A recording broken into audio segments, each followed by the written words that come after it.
a gente vê isso no nosso dia a dia, né? Pessoas, a sorte. O que eu quero falar é que eu vi uma série, gente, que chama uma asiática. Esqueci o nome da série. Deixa eu procurar aqui o nome da série.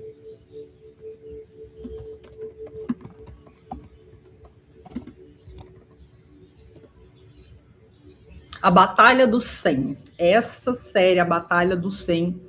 E tem uma reviravolta na série, porque quem ganhou a série foi o Moti, eu acho que ele é coreano. E ele foi eliminado. Só que um outro jogador teve a oportunidade de resgatar algumas pessoas que foram eliminadas. E esse jogador, ele resgatou justamente a Moti, o Emoti. E quem ganhou, no final das contas, foi o Moti, foi esse que foi resgatado. Então, isso é um super golpe de sorte, né? E a gente não consegue medir o fator sorte quando a gente vê a biografia de algum investidor mega bem sucedido. Eu agora vou começar a compartilhar a live, então eu peço para vocês aquela licencinha para chamar as pessoas.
É uma orientação, você tem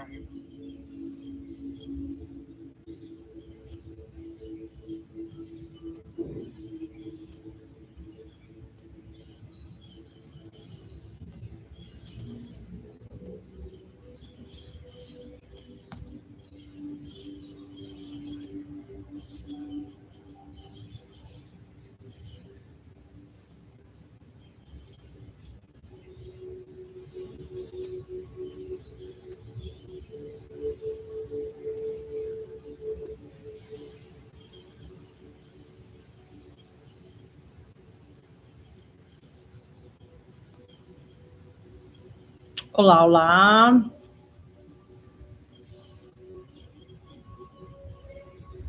Agora eu vou mandar lá nos stories.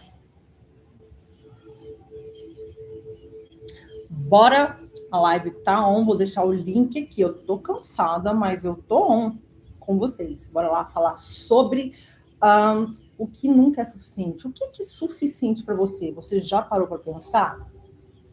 Bora, a live tá on, vou deixar o link aqui. Eu tô cansada, mas eu tô on com vocês. Bora lá falar sobre o que nunca é suficiente. O que é suficiente para você? Você já parou para pensar?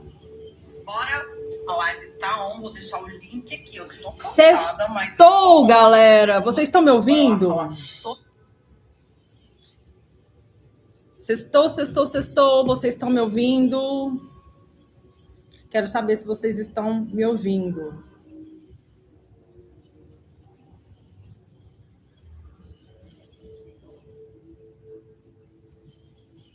Quero saber se vocês estão me ouvindo. Dá aí o ok de som para mim. Como é que tá? Vocês estão conseguindo enxergar a live? Tá tudo bem? Tá meio escuro aqui, porque hoje eu mudei, né? Hoje eu tô na sala. Tô na minha sala, mudei. Ficou bonitinho ali atrás? Isso aqui, ó, é uma lembrança que o tempo corre e cada vez mais o Bitcoin fica mais escasso e mais caro. E aí, tá tudo bem? Tá todo mundo me vendo? Bora continuar não, bora começar, né? Que até agora eu só enrolei, 5 minutos de enrolação. Então, gente, vamos falar desse livro incrível, é um dos livros mais vendidos no mundo, a psicologia financeira, porque ele fala de gráfico, fala de número? Não, ele fala de comportamento humano. No final das contas, tudo é uma questão de comportamento, e ele traz lições incríveis para a gente levar para o nosso dia a dia, para a gente ter um futuro mais rentável, um futuro financeiro mais tranquilo, a partir da nossa conscientização do momento, do que se a gente precisa daquilo, né? E o capítulo de hoje é muito especial, porque ele vai entrar justamente numa questão pessoal, numa questão do ser humano, a tal da ganância, da comparação, tá bom? O capítulo Nada é Suficiente, e ele já alerta aqui no subtítulo: mesmo quem já é rico comete loucuras, e a gente vai ver exatamente isso. Claro que eu preparei aquela apresentação para ficar mais didático, para vocês acompanharem. Se quiser, eu mando lá no grupo exclusivo. Quem não está no grupo, vai lá no story, nos meus stories lá no Instagram, que eu deixei o link.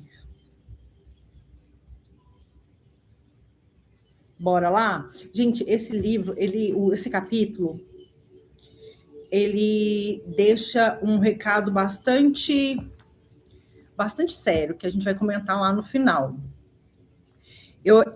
Ele começa com a história. Quem conta a história, o Russell, o autor do livro, ele fala de uma história contada por um dos homens mais bem-sucedidos da história, que foi o John Bogle. O John Bogle, ele foi o criador dos ETFs. Ele criou os ETFs, que são veículos de investimento em bolsa de valores, que reúne uma certa quantidade de ativos e facilita a vida de quem está iniciando no mundo dos investimentos. Os ETFs facilitam a entrada das pessoas em um investimento que já é diversificado. Claro que tem ETFs, por exemplo, de ouro, tem ETFs de prata, que é só um ativo, mas tem outros ETFs. E o que acontece? O ETF ele replica o índice. E descobriu-se ao longo do tempo que é muito difícil o investidor profissional bater o índice, né? Então, o John Bogle, ele conta uma história que ele estava numa festa de um bilionário. O bilionário, na época, eu não conheço, eu não procurei esse bilionário, depois eu vou procurar. Chama Shelter Island. E tinham dois escritores muito relevantes nessa festa. Um era o Kurt Vonnegut e o outro é o Joseph Hiller. Joseph Hiller, que tem um romance que chama Ardil 22 ou Cat 22. E o Kurt Vonnegut, ele aponta para o anfitrião da festa bilionária e fala assim: esse homem ganha mais dinheiro em um único dia, Hiller, do que você ganhou na sua vida inteira com o seu romance Ardil 22, que é um romance bem conhecido, tá? Ou o título Cat 22. E o Hiller vira para o Kurt Vonnegut e fala: certo, mas eu tenho uma coisa que ele nunca vai ter: o suficiente. Só nesse diálogo a gente vê o tanto que é profundo o que o escritor Hiller, Joseph Hiller, falou, né? É o conceito fundamental e muito poderoso do que é o suficiente. Para você, o que é o suficiente? Você já parou para pensar o que é suficiente? E a gente vai ver que não saber o que é suficiente, às vezes, pode levar você à ruína. E ele traz 2 exemplos no livro. O livro traz 2 exemplos que vai começar agora, de 2 mega investidores ricaços que perderam tudo. E eu vou trazer para vocês um exemplo do mundo das criptomoedas, que eu também peguei, né? Então, ele fala aqui: agora, deixe-me dar 2 exemplos de não se ter o suficiente e que lições podemos tirar deles. Gente, é incrível. Agora a gente vai começar a falar desses dois exemplos. O primeiro, ele conta que é o Raja Gupta. Ele era um órfão que nasceu em Calcutá, na Índia. E eu vou começar a apresentar para vocês seguirem comigo, tá? Me deem um ok aqui. Ah, boa noite, Fagner. Que bom. Eu vou começar a compartilhar a apresentação para vocês seguirem. No começo aqui eu falei um pouquinho, né, a introdução sobre o capítulo passado, que falava do impacto do fator sorte, que a gente não deve copiar pessoas, e sim padrões, né? Porque a gente não sabe o quanto que o fator sorte influenciou num determinado resultado. E eu vou começar a compartilhar com vocês a apresentação, que foi mega boa e mega profunda. Gente, hoje o tema é profundo, né? E é o que eu perguntei, quanto é suficiente para você, né? Pensa num número. O valor exato que, quando você chegasse nele, faria você dizer: pronto, agora eu sou feliz.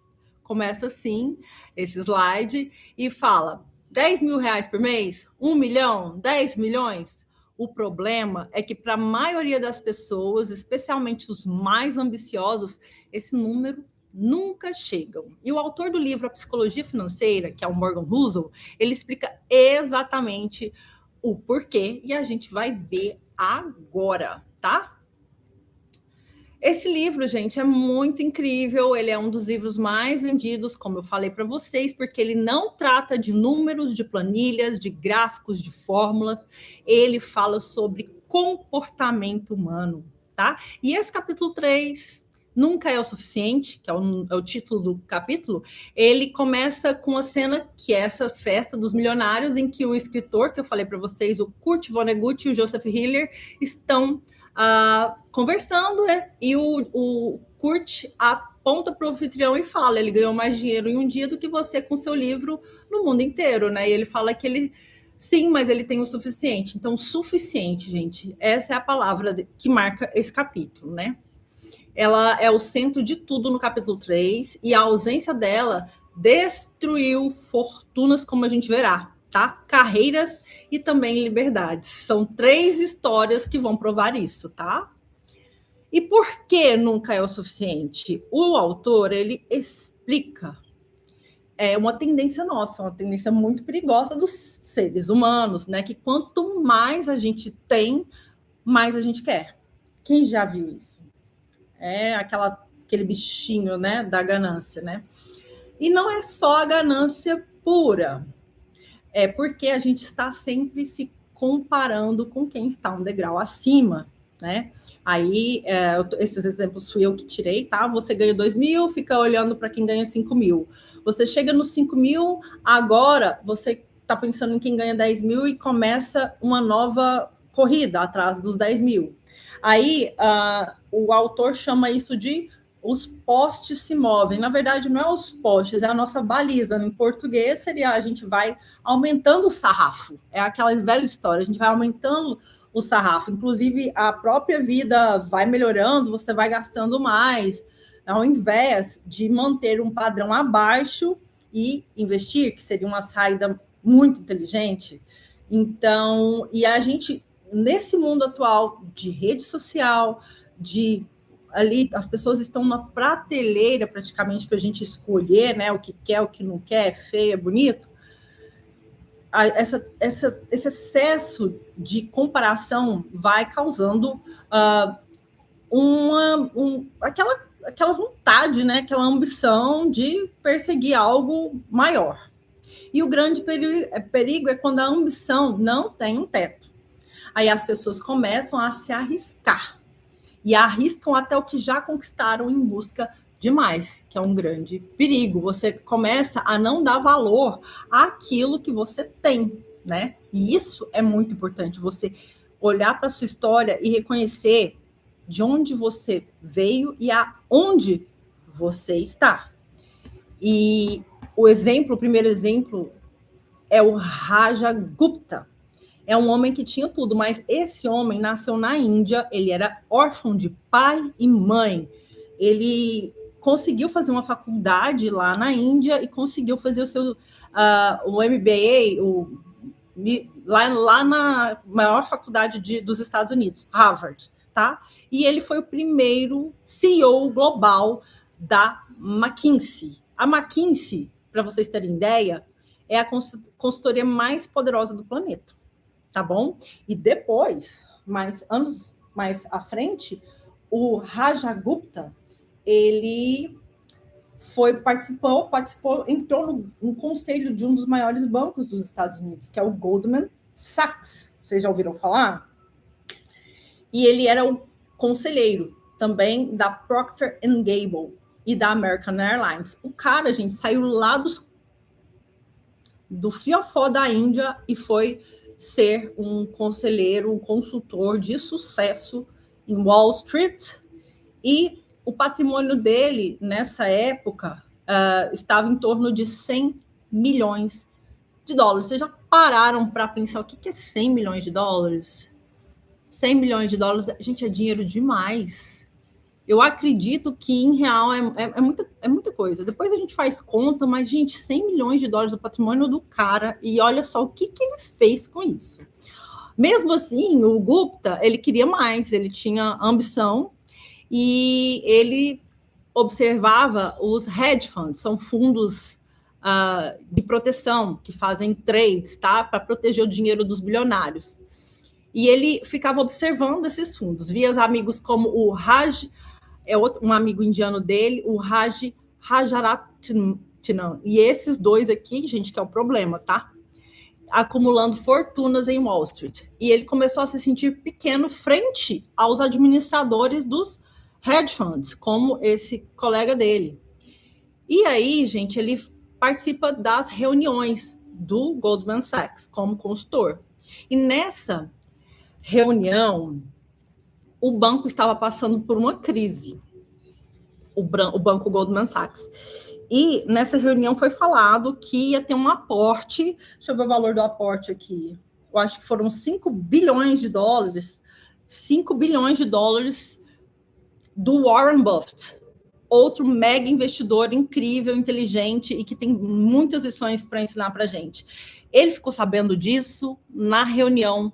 Acabou a reunião, 16 segundos depois, ele ligou para esse operador de hedge funds, que é esse amigo dele, o Rajaratnam, e falou, cara, compra a ação que está barata aí do Goldman Sachs, porque estava em plena crise de 2008, que o Warren Buffett vai entrar com a bufunfa, vai entrar com 5 bilhões de dólares.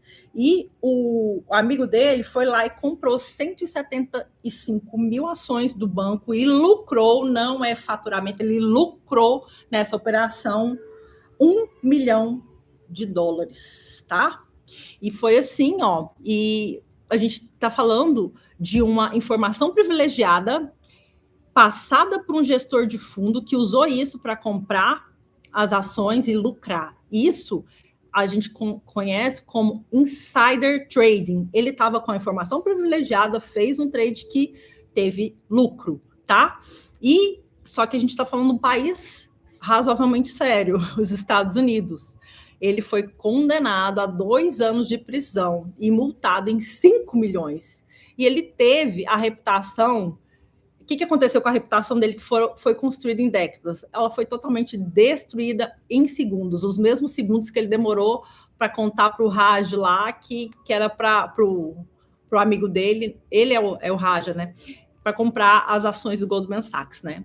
Ele tinha mais que o suficiente para 3 vidas, e ele apostou tudo por mais. Ele trocou o cargo dele, a consultoria dele, para fazer esse inside trading e acabou com a reputação dele. Quem que é esse cara? Gente, eu fui pesquisar. Esse cara é esse cara aqui, ó. É o ex-diretor Raja Gupta, né? Aí, Boardroom Leak, ele vazou uma informação de uma reunião da consultoria dele, tá? Esse cara aqui. E aí ele foi preso. Foi preso, ficou 2 anos preso. Essa aqui é a fotinha dele lá na prisão, gente. Então, de conselheiro do Goldman Sachs a prisioneiro por inside trading. Esse é o primeiro caso. ele não tinha noção do que era suficiente. Vocês querem comentar? Só o Fagner hoje falou comigo, gente. Fala comigo. Ninguém quer falar comigo hoje? Mas vamos passar a próxima história. A próxima história é muito mais famosa. Eu confesso a vocês que essa história em particular do Rajagupta, eu não... Não, obrigada, Fagner. Eu não conhecia, tá? Mas aí você vê o que a ambição, a ganância fez com um cara que já era muito milionário. Gente, 100 milhões. Deixa eu ver se eu fiz essa conta. Eu acho que quando eu estava estudando o livro, eu cheguei a fazer quantos por hora? Era tipo 70 mil por hora. Esse cara nem precisava trabalhar mais nessa vida. E ele arriscou tudo, a reputação, a carreira dele para fazer algo errado, né? Antiético. E foi condenado. Aqui no Brasil, eu acho que ia acabar em pizza. O que vocês acham? Nossa, eu suponho, né? Supostamente acabaria em pizza. Vai que não. Enfim, o próximo caso, o caso 2, é o Bernie Madoff. Esse foi muito comentado, muito conhecido. Ele teve um dos maiores esquemas Ponzi da história. E quem que é esse cara? Ele simplesmente foi ex-presidente da Nasdaq, que é uma bolsa de tecnologias lá dos Estados Unidos, porque lá tem várias bolsas, tem 3 bolsas, né? De Chicago, Nova York e a Nasdaq, que só tem ações de tecnologia. Então, é uma das maiores bolsas de valores do mundo, né? E ele fundou uma gestora de fundos. E por décadas era considerado um gênio do mercado, um mega investidor que ele dava retornos consistentes aos seus clientes, tá? E ele tinha fortuna sob gestão de famílias inteiras, celebridades, bancos internacionais, tudo estava na mão do Madoff, tá? E a mentira dele durou 50 anos. Mas o problema é que Madoff nunca investiu o dinheiro das pessoas de verdade. E durante mais de 50 anos, ele operava o maior esquema Ponzi da história humana, pegando o dinheiro dos novos investidores para pagar os investidores antigos, né? E o total do esquema do Madoff foram 65 bilhões de dólares, tá? E aqui está o que ninguém entende. Madoff não precisava disso. Sua corretora legítima, antes de fazer o golpe, era lucrativa e respeitada. Ele tinha riqueza suficiente para viver com luxo pelo resto da vida. E ele mesmo admitiu, começou pequeno, achou que ia parar logo e não conseguiu mais parar. Em 2008, com a crise financeira, os saques dos investimentos explodiram e a ilusão do Madoff desmoronou. O Madoff foi preso aos 70 anos, condenado a 150 anos de prisão e morreu atrás das grades em 2021. E milhares de famílias perderam suas heranças, aposentadorias e sonhos. Quem que é esse cara? Esse cara aqui tem até série sobre ele, eu já assisti, tá? Foi o golpe. Aqui é um texto do Samidana explicando o esquema Ponzi dele. Aqui já é a foto dele na prisão, que chama Mugshot. Tá? E ele faleceu na prisão aos 82 anos. Essas são as 2 histórias do universo dos investimentos tradicionais. A terceira história, por minha conta, é a história relacionada ao mundo cripto que ocorreu em 2022. Essa história também ficou muito conhecida, tá? Mas, deixa eu ver. Depois eu volto ali. É a história do Sam Bankman-Fried e a queda da FTX ou FTX, que na época era a segunda maior corretora cripto do planeta. Né? Então, quem que era esse cara? Ele tem até um nome estranho, né, gente? Sam Bankman-Fried. Parece que é um homem do banco frito, uma coisa assim, né? O pessoal apelida ele de SBF. E em 2021, quando ele montou a empresa dele, ele era um menino prodígio das criptomoedas. O CEO da FTX, uma das maiores exchanges criptos do mundo. Eu nunca tive conta nela.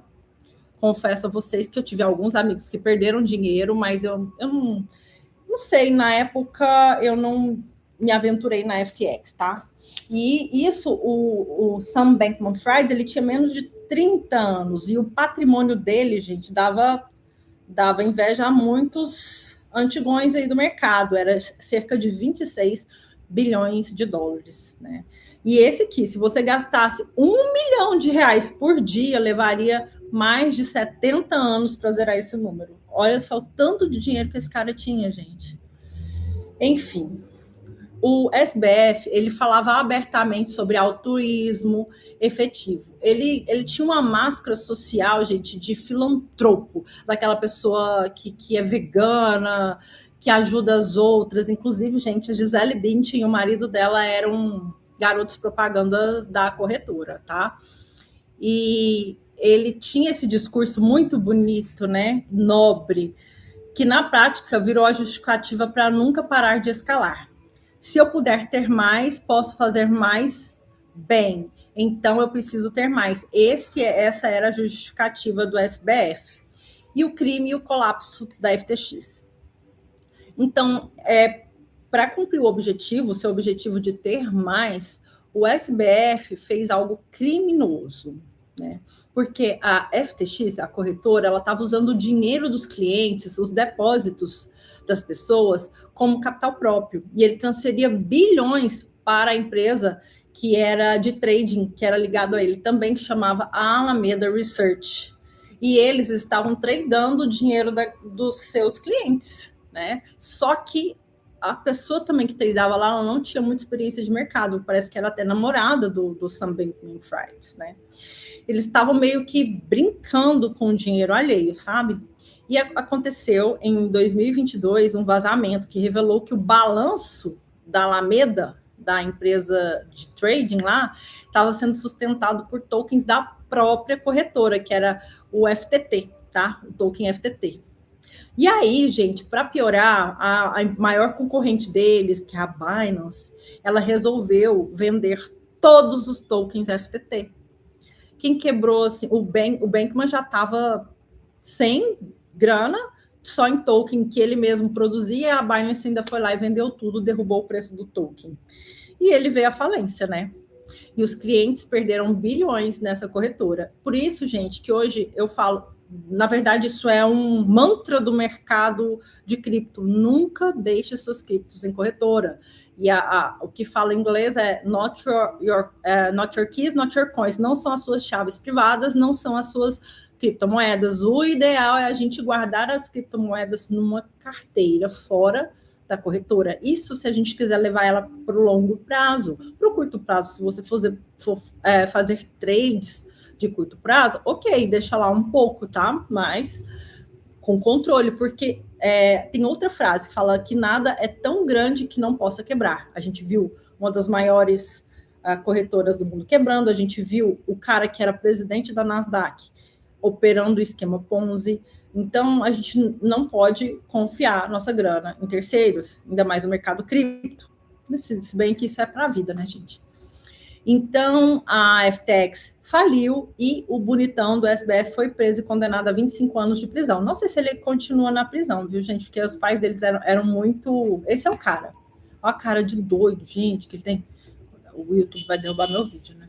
Mas não. Esse aqui é ele, e ele aqui já com o FBI, tá? Foi preso lá nas Bahamas. 3 histórias, uma única causa. Gente, vou respirar aqui. Vocês têm alguma pergunta, alguma dúvida? É muito interessante, né? Isso aqui só é para lembrar a gente que a gente tem que ter essa noção de o que é suficiente para a gente, para não deixar a gente ficar sempre aumentando o sarrafo e nunca estar satisfeito, né? Então, a gente valorizar o que a gente tem no presente, a gente valorizar o que a gente ganha, as nossas pequenas vitórias dia a dia. Então, o Gupta, que era o indiano que foi conselheiro do Goldman Sachs, tinha um patrimônio de 100 milhões. O Madoff, 65 bilhões, né? Que foi, na verdade, esse foi o valor só do esquema Ponzi, né? Com 50 anos de mentira. O SBF, 26 bilhões de dólares, patrimônio estimado antes do colapso. E o saldo de todos no final foi 0, né? Essa é a realidade. Foi o que sobrou para todos os 3, além da perda da liberdade, a perda da reputação, né? Então, foram 3 fortunas, 3 quedas e um único motivo. Nunca nada era suficiente. É o título do livro do Morgan Housel, né? E ele não ficaria surpreso, porque o caso do Sam Bankman-Fried casou muito bem no exemplo desse capítulo 3. Esse exemplo não está no capítulo, tá, pessoal? Só para falar. Mas super casou, né? Parece o filho do Milley. Pois é, você viu? O Sam Bankman, cara bem doido, né?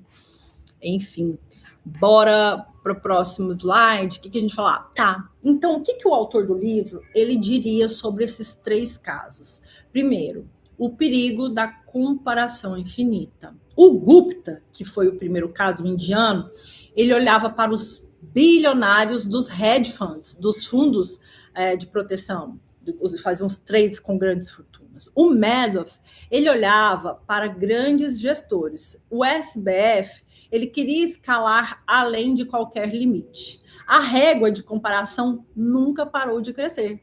E isso os tornou cegos para o que já tinham. Então, esse é o primeiro perigo, gente, essa comparação infinita e se esquecer o que se tem, o que é valor para você, tá? E outro perigo, arriscar o insubstituível pelo desnecessário. Você vai arriscar o que você não pode substituir por algo que você não precisa. Você viu que todo mundo lá era mega rico e não precisava dessas loucuras, né? Então, os 3 tinham segurança financeira para múltiplas vidas e apostaram exatamente isso: reputação, liberdade, legado, em busca de mais poder e mais dinheiro. O trade-off, ou seja, o que eles estavam trocando era absolutamente irracional, né? É algo totalmente ligado à emoção. Se eles parassem para pensar, eles não estavam fazendo aquilo, gente. Enfim, a falácia de racionalizar a ganância. O SBF, que é o dono da gestora, foi dono da FTX, ele usou o altruísmo como escudo, a máscara social que eu falei para vocês no início. O Madoff, ele se convencia de que o esquema era temporário, me durou 50 anos. E o Gupta via como um jogo justo entre iguais, porque ele ligou lá para o amigo dele, que era um gestor de fundos, né, que provavelmente geria bilhões, ganhava mais que ele, com certeza eles negociaram alguma coisa ali, né? Porém, todos encontraram uma narrativa interna para justificar o injustificável. Tá? Eu acho que também, gente, quem acredita em Deus é uma forma de Deus testar, né? Testar ali a sua lucidez naquele momento, a sua consciência, porque é tão bom a gente dormir com a cabeça tranquila no travesseiro, não é mesmo? Então, não existe retorno que justifique arriscar o que você já tem e o que você precisa. Isso foi o Morgan Housel que falou no livro. Não existe retorno que justifique arriscar o que você tem e o que você precisa.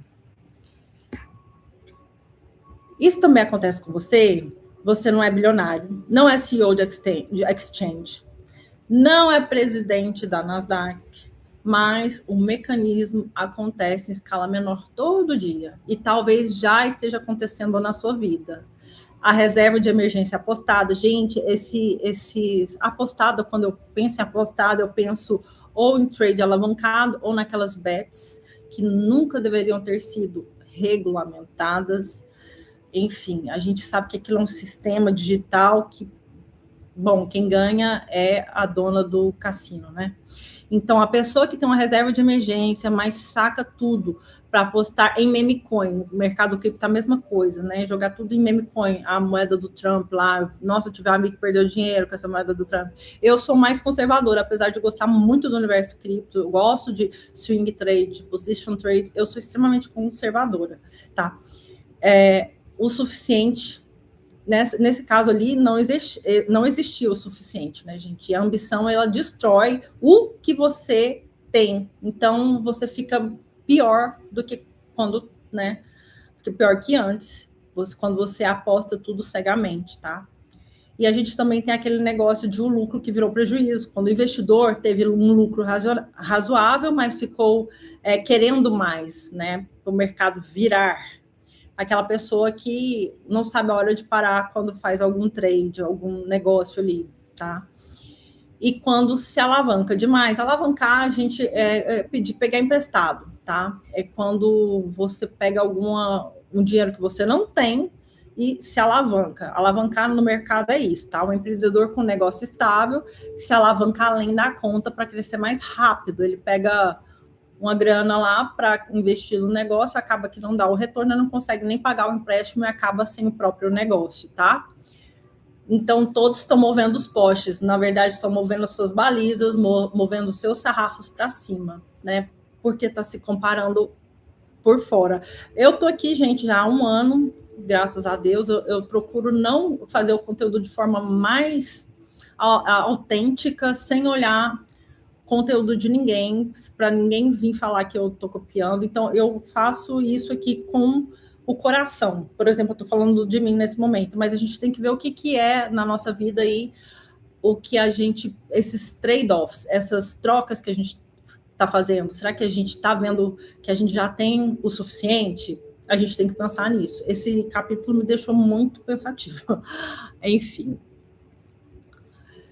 E o que fazer com isso hoje? O Russell, que é o autor do livro, ele não apenas diagnostica esse problema, ele aponta um caminho. Ter suficiente não é ser conformista, é ser inteligente o suficiente para não destruir o que você construiu. E 3 passos práticos, já é o finalzinho do capítulo, que ele fala, tá? Como lidar com essa emoção, né? Primeiro, escreva seu número. Qual valor financeiro te daria paz genuína? Não sonho, não status, paz real, segurança verdadeira. Coloque esse número no papel com honestidade brutal. É um exercício que ele faz, tá? Aqui nesse capítulo. 2, ele fala, defina suas regras de parada, o seu stop loss, né? Se eu chegar em X, eu não arrisco mais Y. Estabeleça limites antes de precisar deles, porque quem põe o limite geralmente é o mercado e ele não tem dó, né? Ou se não é a vida que te retorna ali da pior forma possível, né? Decisões tomadas no calor do momento são as mais perigosas. E 3, identifique sua comparação. Com quem você está se comparando? Essa comparação está te ajudando a crescer ou está te empurrando para decisões ruins e desnecessárias?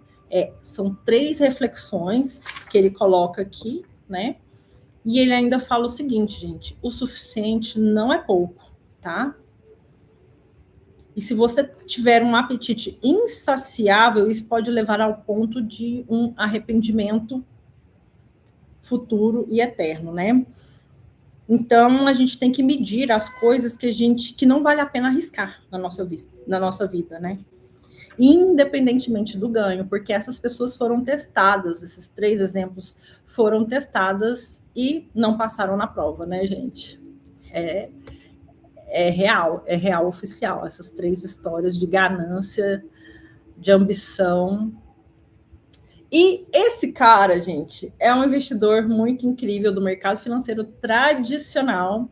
Ele tem muitas frases incríveis. Uma delas é essa. Não está aqui no livro, eu trouxe para vocês porque eu já li e eu adoro Warren Buffett. Só quando a maré baixa é que se descobre quem estava nadando nu. Ele quer dizer com essa frase, geralmente, quando o mercado vira, quando muda, a gente vê, né, que as pessoas estavam alavancadas. Quando vem uma crise financeira, a gente vê o Goldman Sachs, um puta banco passando perrengue, né? Então, só quando a coisa tá feia que a gente vê mesmo que a pessoa não estava preparada para aquilo, né?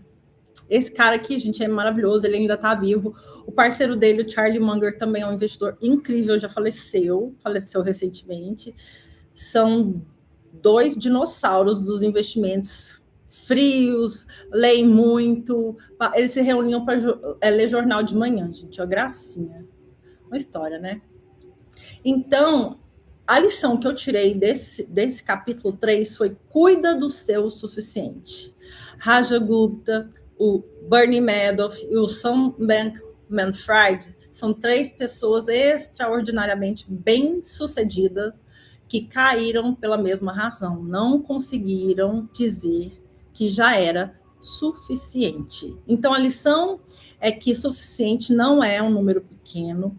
é um número certo, aquele que protege a sua liberdade, a sua reputação e a sua paz. E a pergunta, qual é o suficiente? Qual é o número que, para você representar a paz de verdade, você tem que responder e não transpor esse número, né? Porque você quer manter a sua paz, a sua honestidade, enfim, a sua reputação. E o próximo passo já é o capítulo 4 do livro, a psicologia financeira, confundir sorte com talento. Tá? Spoiler, você provavelmente já cometeu esse erro. Então, chama compostos e confusos. Dos 84,5 bilhões de dólares do patrimônio líquido do Warren Buffett, 81,5 bilhões foram ganhos depois que ele tinha 65 anos. Nossas mentes não possuem as ferramentas para lidar com tais absurdos. Gente, esse capítulo também é incrível, tá? E se esse conteúdo te fez pensar, compartilha com alguém que precisa ouvir isso.